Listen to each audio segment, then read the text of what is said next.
Assalamualaikum warahmatullahi wabarakatuh. Selamat bertemu kembali pada video pembelajaran mata kuliah Sistem Jaminan Mutu Hasil Pertanian.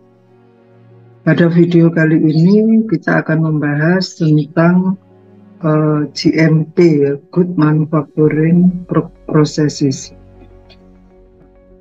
Setelah melihat video ini, diharapkan mahasiswa mampu memahami konsep tentang GMP dan bisa mengaplikasikan ya, karena GMP ini bisa diterapkan pada industri kecil maupun industri besar.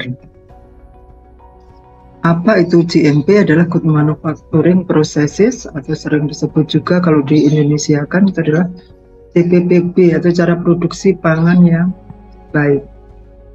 Sering juga disebut dengan CPPUB, cara produksi pangan olahan yang baik. Ini sebenarnya hampir sama saja. Kalau CPPB itu kalau tidak salah oleh BPOM ya, dikeluarkan oleh BPOM. Kalau CPPUB ini oleh perindustrian. Nanti coba ditelusuri kembali ya. Nah, ini kan pedoman ya. Jadi pedoman yang berisi cara-cara memproduksi pangan agar bermutu, kemudian aman dan layak untuk dikonsumsi. Nah, ini untuk industri makanan mestinya semuanya menerapkan GMP ini ya, atau sering ini juga dijadikan persyaratan untuk izin edar dari BPOM. Nah, kalau kita bicara terkait dengan aman, itu berarti tidak mengandung bahan-bahan yang dapat membahayakan kesehatan atau keselamatan manusia. Sedangkan layak ini adalah keadaannya normal, tidak menyimpang dan misalnya busuk, kotor, menjijikkan dan juga penyimpangan lain. Nah, ini sebenarnya GMP ini bisa disandingkan dengan kehalalan ya. Sering disebut halal dan thoyyib. Ini artinya satu paket mestinya, tetapi nanti kaitan lembaga yang memeriksa atau memberikan jaminan untuk halal ini adalah lembaga pemeriksa halal sekarang LPH, dan thoyyib ini tadi yang baik ya, yang aman, ini adalah wewenang dari BPOM. Nah, kalau kita kaitkan urutannya, jadi kalau ada industri yang masih UMKM ya, kecil, ini biasanya syarat izin edar awal atau surat izin produksinya adalah PIRT. PIRT ini sebenarnya pada dasarnya adalah memenuhi persyaratan sanitasi yang baik, dan ini diberikan oleh Dinas Kesehatan Kabupaten atau Kota. Nah, ini kabar yang menggembirakan, ini juga sekarang sudah bisa diurus secara online. Kalau dulu dinas ini mempunyai kuota yang terbatas, tetapi sekarang sudah bisa daftar kapanpun.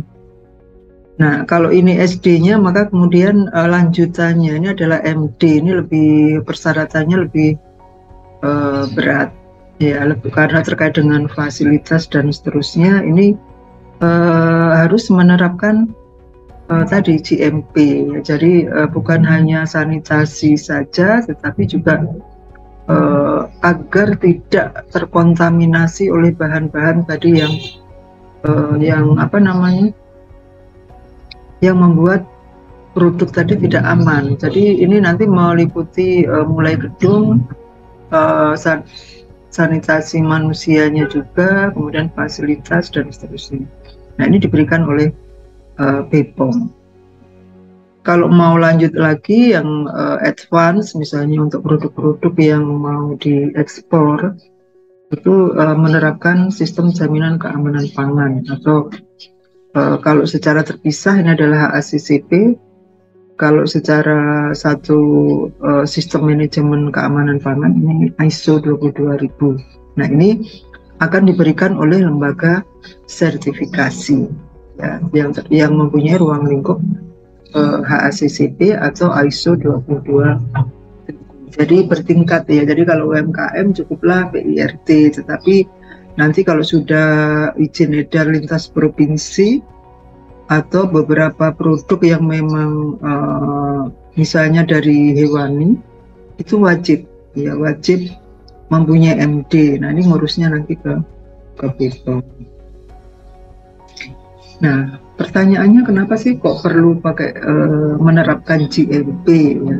Jadi kita tahu konsumen kita juga semakin cerdas dan dalam memilih produk makanan. Jadi kita kadang-kadang daripada ragu-ragu, maka kita akan pilih yang memang aman ya, bermutu dan aman. Ini dengan melihat saja logo jaminannya.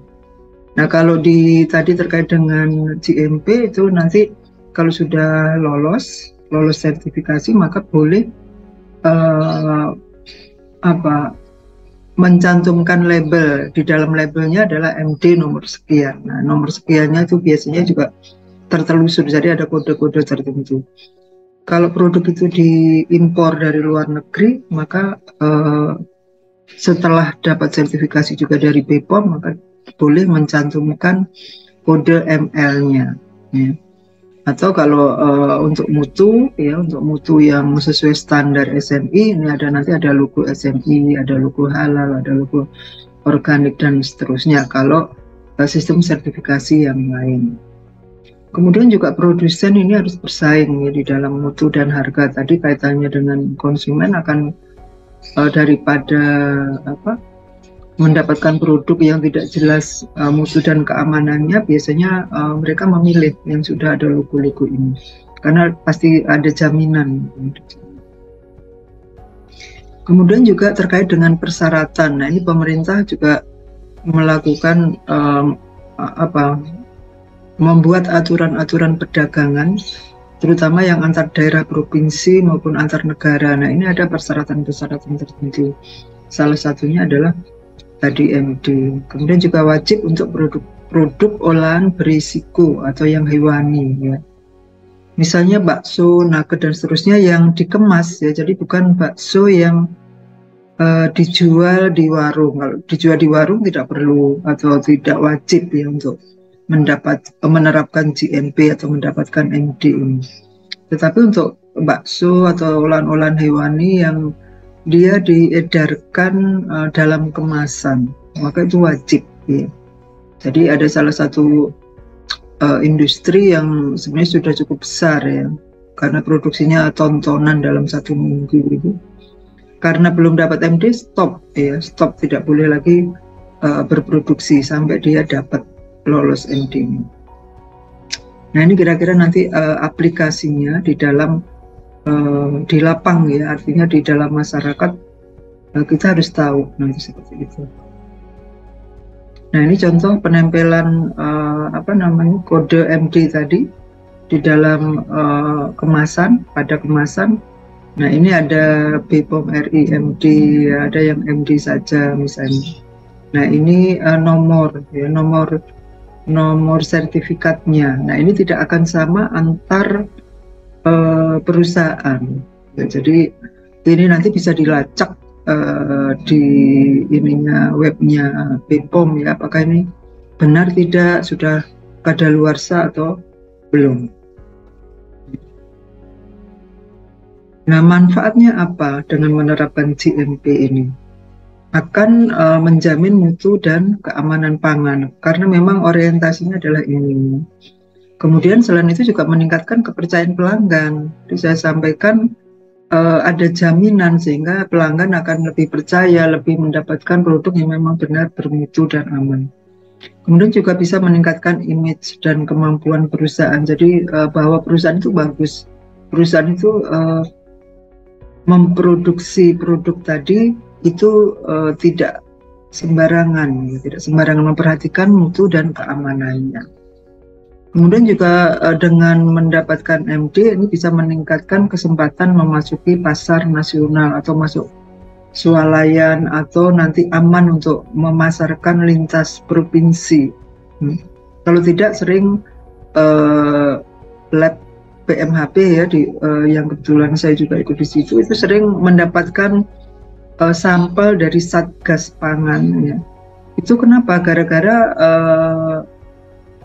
si bakso tadi belum bakso dan lain-lain tadi yang produk-produk hewani itu diedarkan lintas provinsi, padahal belum mendapatkan MD, ya, belum menerapkan GMP ini. Nah ini kan risikonya tinggi. Nah ini sering ditahan kalau kena operasi ini ya, Satgas Pangan. Nah ini pernah dikirim ke lab PMHP. Kemudian juga meningkatkan wawasan dan pengetahuan terhadap produk, ya, bahwa produk itu ada beberapa produk yang memang riskan, ya, risiko tinggi. Artinya mudah dicemari oleh mikroorganisme yang bukan hanya merusak produk, tetapi juga bisa menyebabkan penyakit, ya, keracunan dan seterusnya. Nah, ini pangan aman, ya. Yang dimaksud dengan aman ini adalah bebas dari cemaran fisik, ya, kemudian cemaran kimia maupun cemaran biologi. Cemaran fisik ini benda-benda asing, ya, yang dapat menyebabkan kecelakaan atau penyakit jika tertelan, misalnya pecahan gelas, potongan kayu, ada rambut dan seterusnya. Kalau orang Indonesia kalau melihat ada sering kita jumpai ada pangan, kemudian ada rambutnya itu paling dibuang aja rambutnya, itunya masih dimakan. Tapi kalau di luar negeri itu sudah mengindikasikan bahwa industri tadi sangat ceroboh gitu ya. Jadi bisa saja kemudian dikembalikan atau dikomplain, ya, karena adanya rambut di dalam produk. Sehingga ini nanti terkait dengan kenapa karyawan itu nanti rambutnya harus ditutup. Selain bisa jatuh juga sebenarnya rambut itu adalah sumber bakteri, ya, terutama Staphylococcus aureus. Jadi kalau kita garuk-garuk rambut kemudian pegang makanan, nah itu bisa menularkan Staphylococcus aureus. Nah, pada Staphylococcus itu termasuk bakteri yang bisa menghasilkan racun, ya, dan itu sangat kuat, ya. Lumayan kita sering dengar keracunan karena mengkonsumsi pangan yang diberikan secara massal, misalnya oleh kantin atau pada saat acara tertentu. Nah itu juga bisa disebabkan karena adanya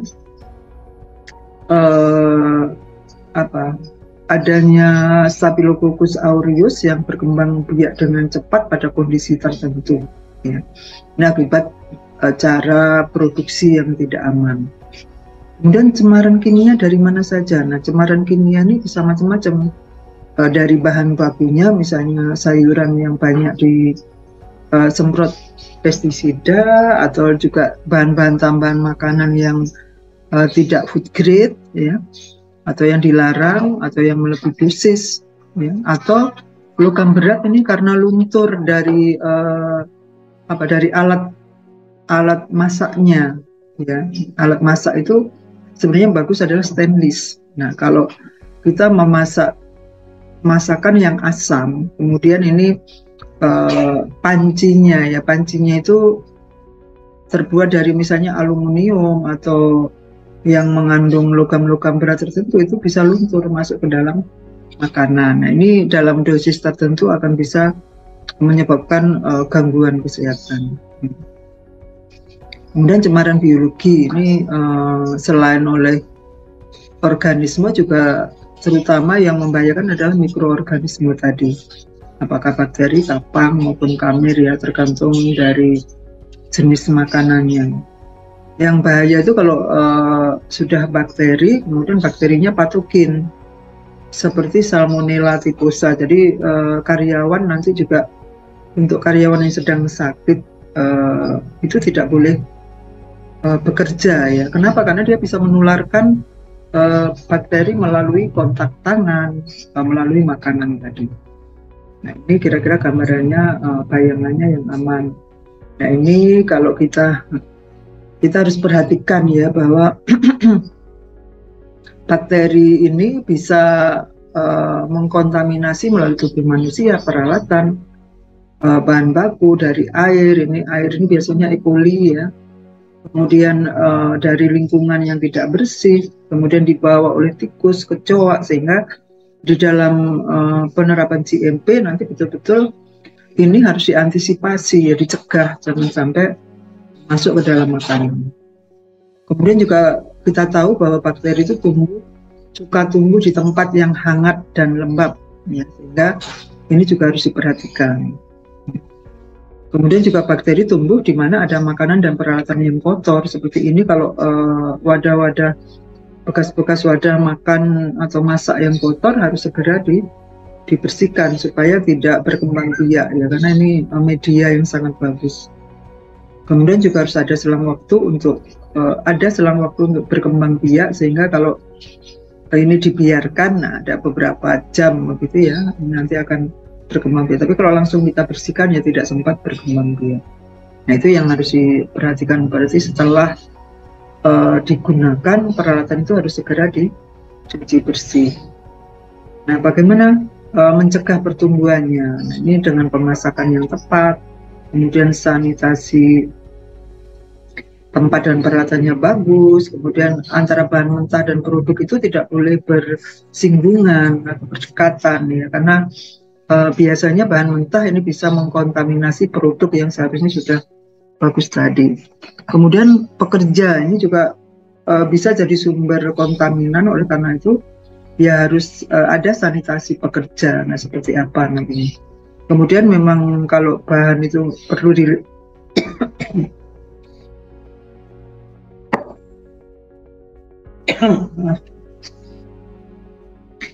disimpan dingin, maka dia harus disimpan dingin.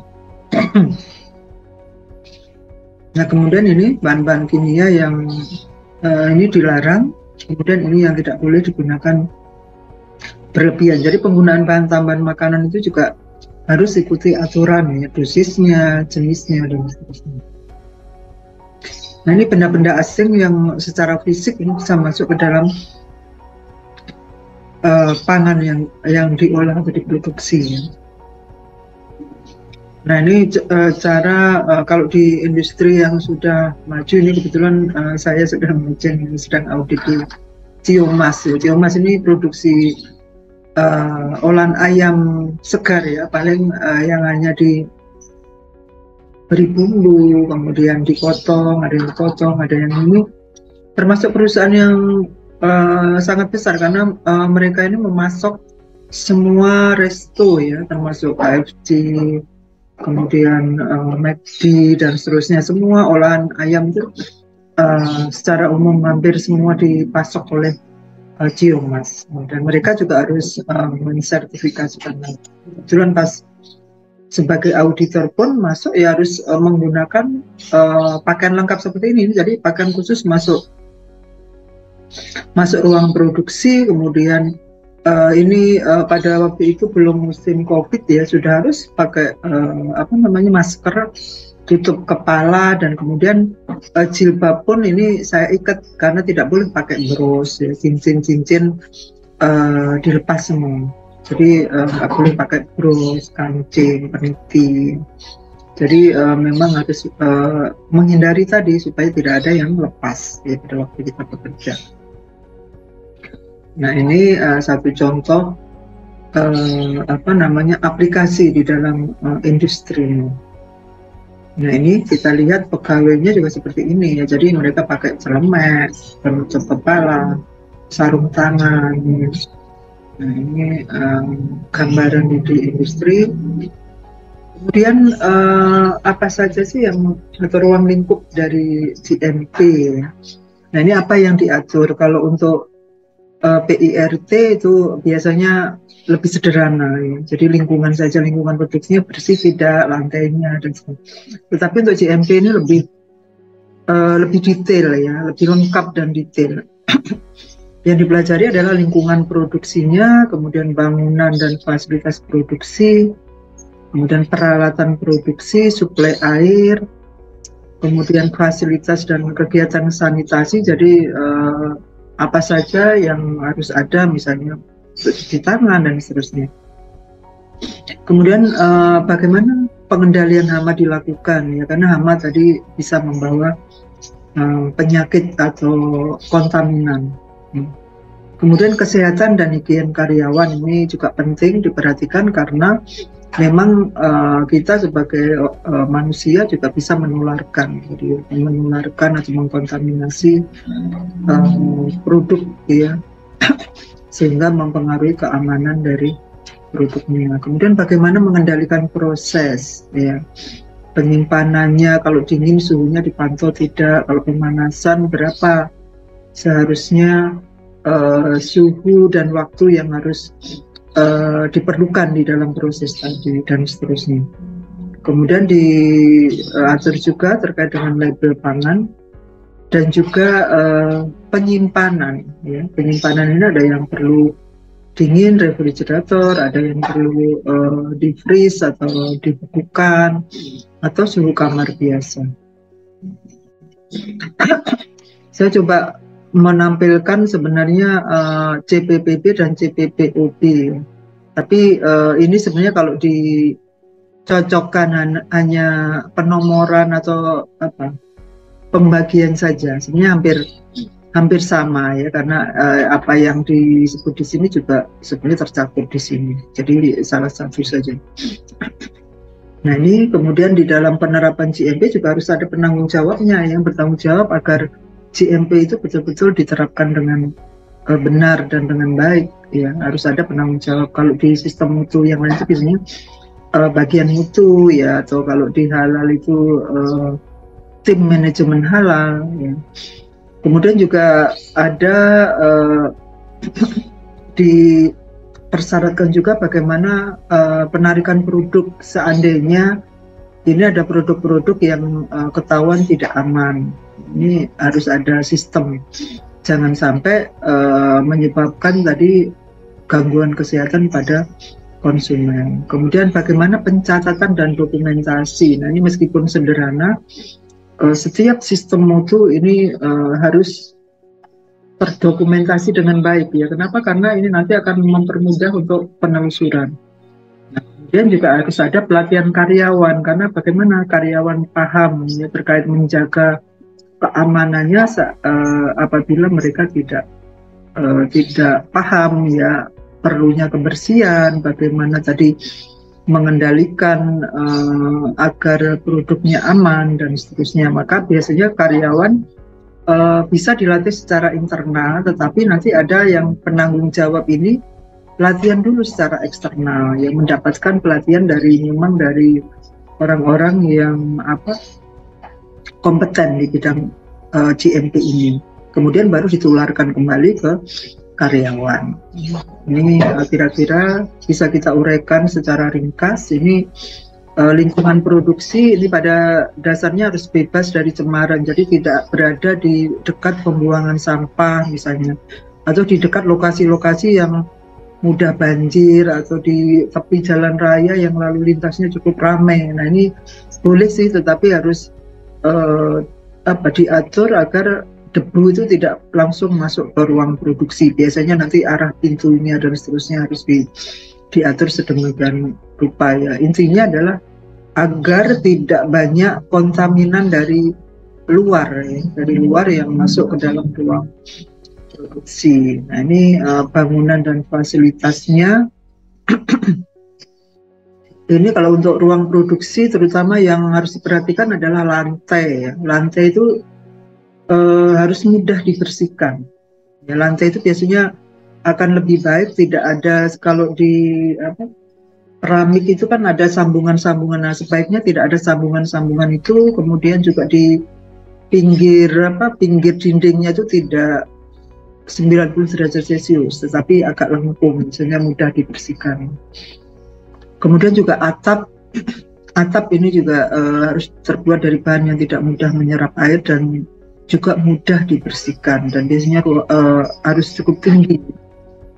Kemudian juga pintu sebaiknya membuka ke arah luar.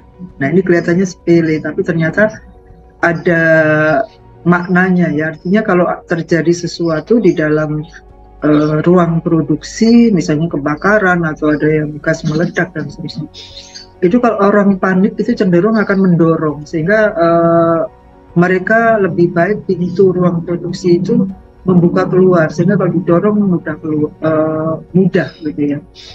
Jarang orang panik itu membukanya narik. Ini ternyata ada filosofi ke sana. Kemudian ventilasi ini cukup, tetapi juga harus bersih.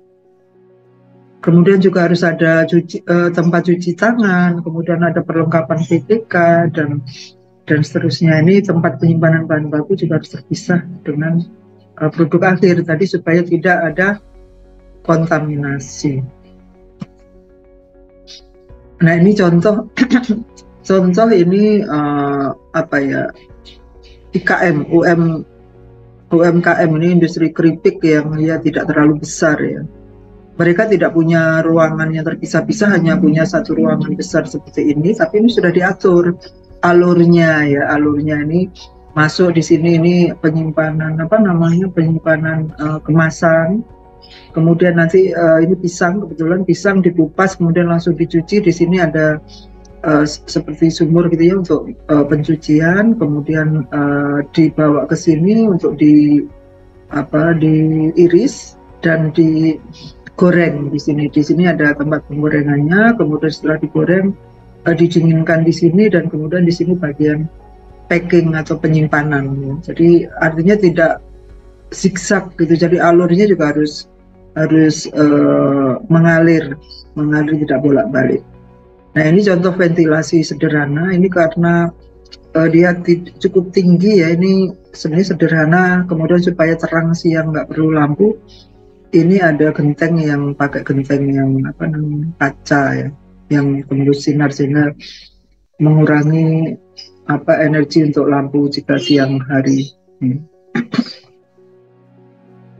Nah kemudian peralatan produksi ini intinya juga yang kuat, kemudian tidak mudah berkarat, kemudian mudah dibersihkan.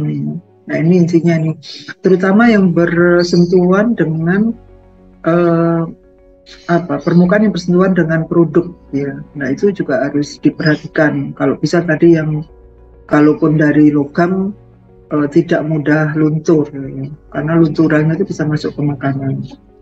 Kemudian juga harus berfungsi baik, sebelum dan setelah digunakan harus segera dicuci ya. Nah ini contoh di bakso ini di pelosok ya, di Ambarawa kalau tidak salah. Di Ambarawa ini yang waktu kami audit ini belum dapat MD, jadi dalam proses sehingga harus berhenti produksinya ya. Kenapa? Karena memang syarat utama, karena ini bakso termasuk produk yang mudah, yang berprotein tinggi, yang hewani ya, itu mudah rusak oleh mikroorganisme yang bisa juga dia patogen ya, jadi bisa meracuni. Nah ini contohnya. Kemudian peralatannya juga mereka sudah bagus, ini sudah semua stainless ya, stainless steel. Kemudian lantainya ini ya meskipun keramik, ini mudah dibersihkan, Nah ini contoh peralatan-peralatan yang sudah tidak banyak menggunakan tangan ya. Ini pencetakan kerupuk yang menggunakan mesin, kemudian juga perajangan kerupuknya juga pakai mesin. Nah ini lebih baik karena tidak bersentuhan langsung dengan tangan, dan tangan si karyawan juga tadi harus pakai sarung plastik ya. Karena permukaan tangan, hidung, kemudian rambut itu banyak Staphylococcus aureus. Kemudian harus tersedia suplai air yang bagus, cukup bersih dan jumlahnya cukup. Kemudian juga harus ada fasilitas dan kegiatan higiene dan sanitasi. Ini tempat cuci tangan, kemudian sebelum masuk harus ada aturan-aturan, misalnya sebelum mulai kerja selalu harus dibiasakan mencuci tangan terlebih dulu, kemudian menggunakan sarung plastik baru bekerja. Demikian juga kalau habis ke belakang ya. Nah ini tadi supaya mengantisipasi tidak mencemari mikroorganisme patogen. Biasanya kalau dari manusia itu E. coli, kemudian salmonella ya. Kalau kebetulan karyawan tadi sedang sakit tipes atau pernah sakit tipes, itu bisa menularkan salmonella yang memang bisa menular lewat makanan, atau tadi Staphylococcus aureus, walaupun tidak sakit di permukaan tubuh manusia itu ada. Saya pernah diem-diem gitu swab dengan kapas steril.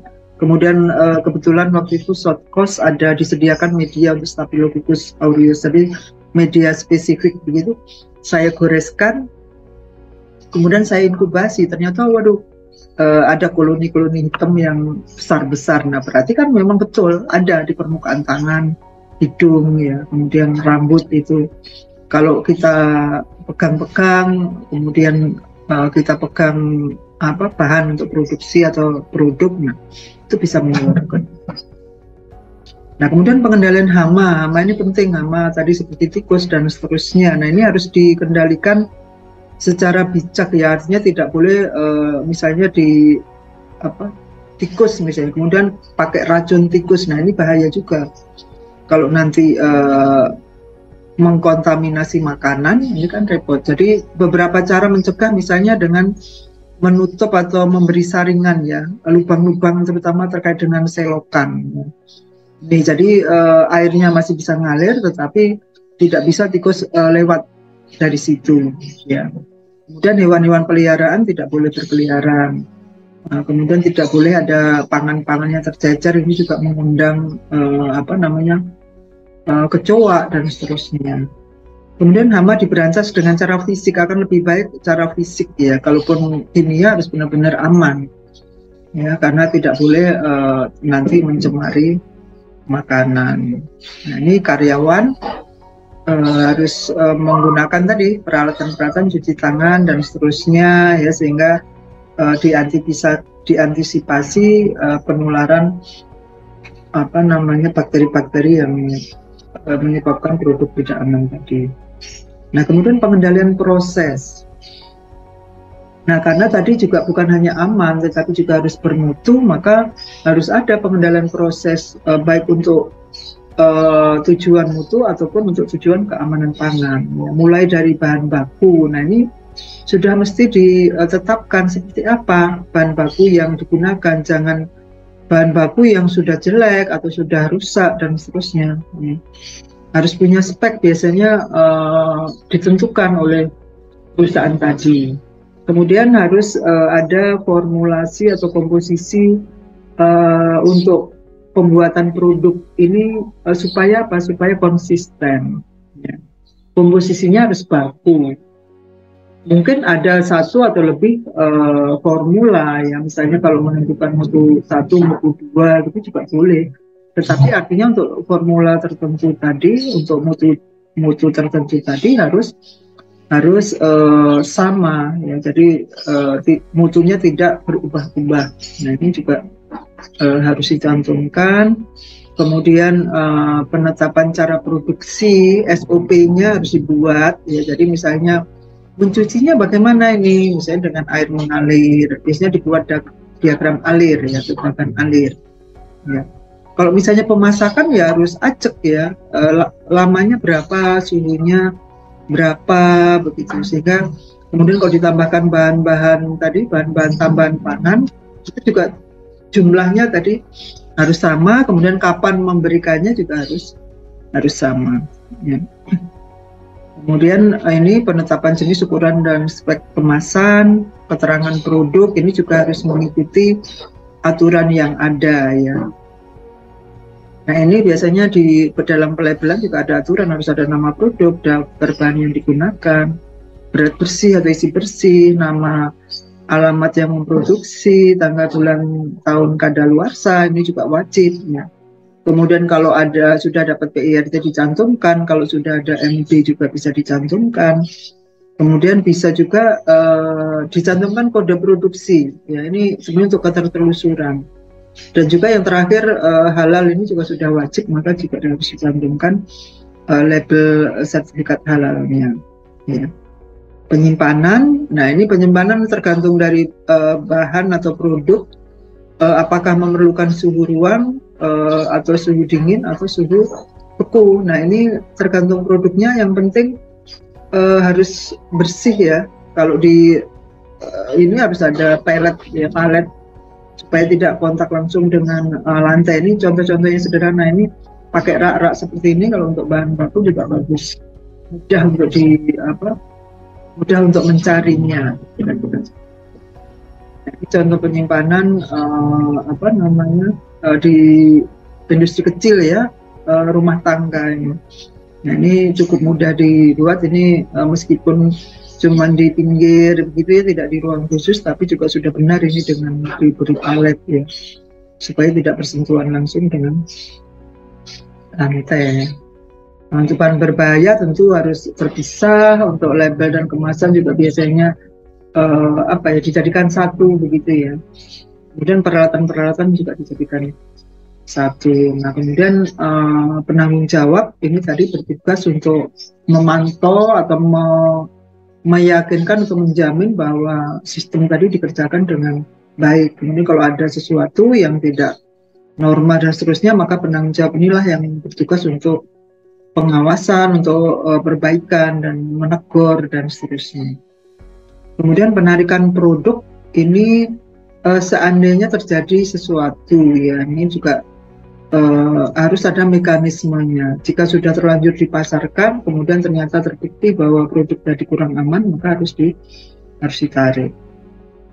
Kemudian pencatatan dan dokumentasi ini termasuk terutama penerimaan bahan baku, kemudian masuk keluar gudang ya, berapa jumlahnya, kapan dibeli ya. Kemudian produk akhir juga demikian, biasanya sebaiknya memperlakukan first in first out ya. Jadi kalau industrinya besar, tapi kalau industri kecil biasanya hanya beli untuk beberapa hari begitu ya. Tapi kalau industrinya besar itu biasanya mereka punya stok bahan itu untuk 1 bulan, 3 bulan dan seterusnya. Nah, ini kenapa harus disimpan? Karena tadi untuk mempermudah penelusuran seandainya terjadi apa-apa ya, itu mudah untuk ditelusuri. Nah, kemudian karyawan ini juga harus dilatih tadi untuk menerapkan, untuk memahami itu semua. Selain penanggung jawab, juga semua karyawan harus dilatih, diberi pemahaman supaya mereka paling tidak bertanggung jawab terhadap pekerjaannya ya, sesuai dengan aturan-aturan GMP tadi. Nah, kemudian biasanya setelah menerapkan itu ujung-ujungnya juga perlu mendapatkan pengakuan atau jaminan tadi ke BPOM melalui sistem sertifikasi. Ya, ini kalau sudah menerapkan itu maka boleh kemudian mendaftar ya untuk mendapatkan jaminan dari BPOM. Tentu di sana juga ada syarat-syarat ya. Ada syarat-syarat, ini langkah-langkahnya, pengenalan, sosialisasi ya, kemudian validasi, kemudian penerapan, kemudian baru mengajukan permohonan sertifikasi. Nah, ini sumber-sumber yang bisa ditelusuri ulang dari video ini, tentu tidak mengarang, tetapi ada sumber-sumber yang saya gunakan, ini tentu bisa ditelusuri ulang. Silahkan nanti kita lanjutkan dengan pemberian tugas agar nanti peserta mata kuliah ini sudah bisa menerapkan konsep tadi GMP. Jadi nanti akan kita berikan tugas kasus per kelompok ya, nanti untuk minimal menyusun konsep penerapan GMP di suatu industri. Bisa nanti kasusnya ada industri A, produksi A dengan industri yang memproduksi produk B atau yang skalanya kecil dan besar, tentu akan berbeda gitu ya. Nanti silakan kita lanjutkan ke sana. Demikian konsep GMP yang saya berikan melalui video ini, semoga bermanfaat. Terima kasih, saya akhiri. Wassalamualaikum warahmatullahi wabarakatuh.